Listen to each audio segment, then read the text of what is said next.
السلام عليكم متتبعين ديالي متتبعين قناه مطبخ مريم. نتمنى تكونوا مزيانين ومرحبا بكم معايا في وصفه جديده وفيديو جديد.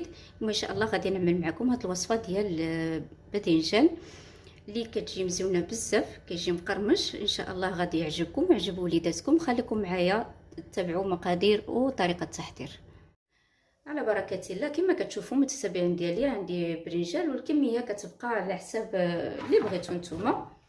صافي انا غادي نشبر هاد البرنجال. بالنسبه للبرنجال غادي نقشرو كامل، ما غاديش نخلي له القشور كيف ما غادي تشوفوا.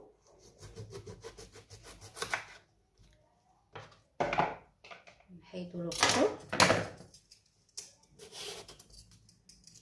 صافي على هاد الشكل.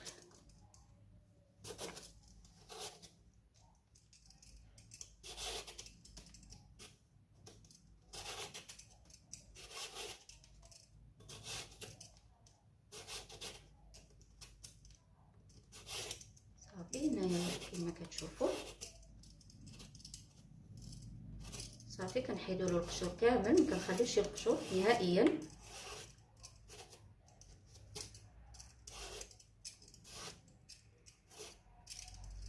صافي على هذا الشكل.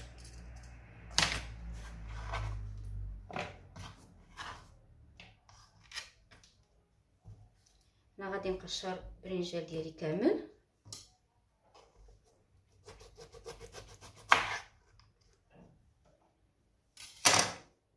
صافي من بعد ملي قشرت البرنجال ديالي كامل حيدت له القشور، هنا غادي نقطعو كيف ما غادي تشوفوا.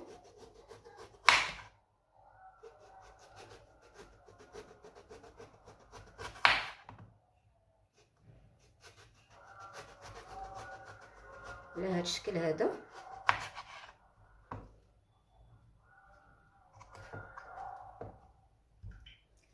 صافي كما كتشوفوا هيدا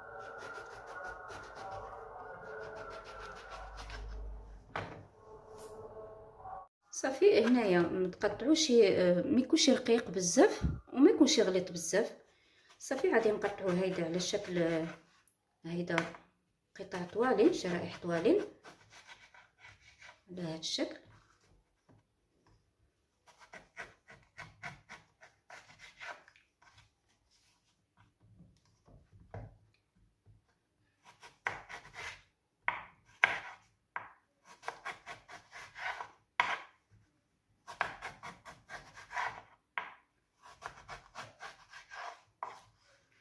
صافي على هذا الشكل هذايا.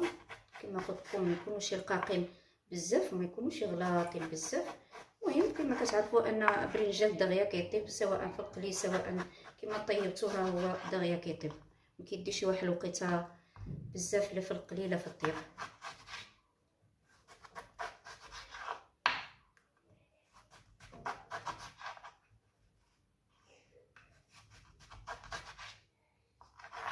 بهذا الشكل.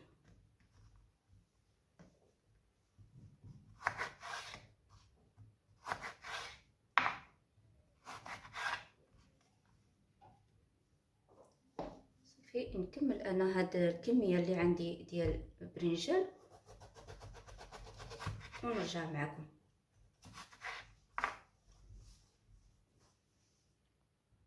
دابا ملي قطعت البرنجال ديالي على هاد الشكل هذا غادي نضيف عليه المليحه،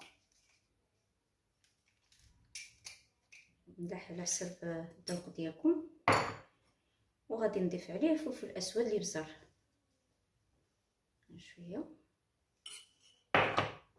صافي ونحاول ندخل ديك المليحه والابزار في البرنجال مزيان بهذا الشكل.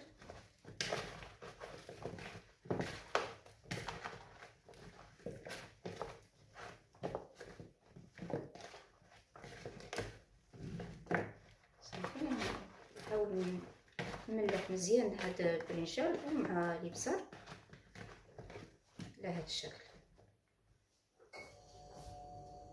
هنايا جبت الطحين، عندي الطحين ديال الزرع مخلط معاه شويه الطحين ديال الفرص. دابا غادي نضيف عليهم فلفل احمر تحميره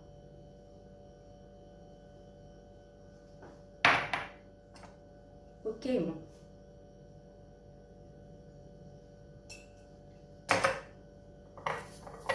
واحد شويه ديال الزعتر. صافي غنحكو هيدا مزيان. صافي وغادي نضيفهم على هذا الطحين.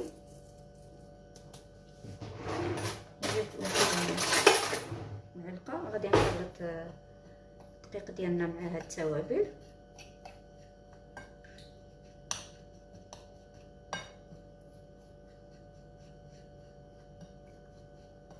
صافي على هاد الشكل.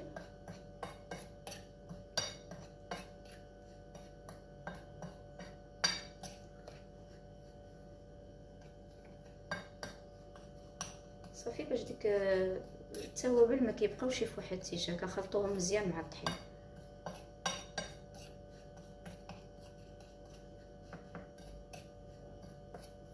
صافي على هاد الشكل هذا.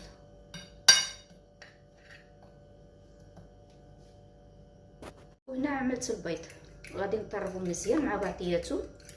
ما غادي نضيفو ليهم حتى شي اضافه لان ملح عملناها بالرجال والتوابل عملناهم في الطحين. صافي كنخلطو مزيان هيدا مع بعضياتو.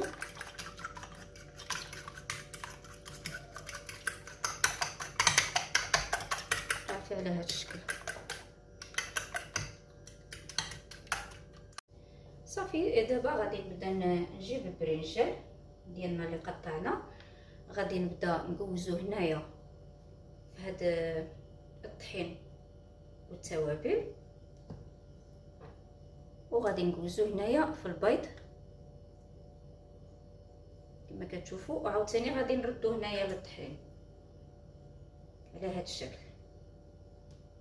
صافي نحطوهم هنايا على هذا الشكل هذا. كندوزو هنايا في الطحين ونعملوه في البيضات، عاوتاني كنرجعوها لهنايا على هذا الشكل هذا. صافي كنستمر هيدايا نكمل هاد الكميه اللي عندي كامله بهذه الطريقه هذه.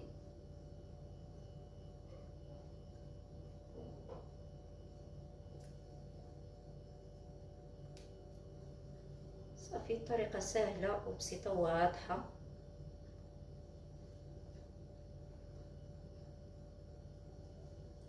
صافي غنستمر على هذا الشكل هذا، نكمل الكميه اللي عندي ونعمل الزيت يسخن ونبدا نقلي.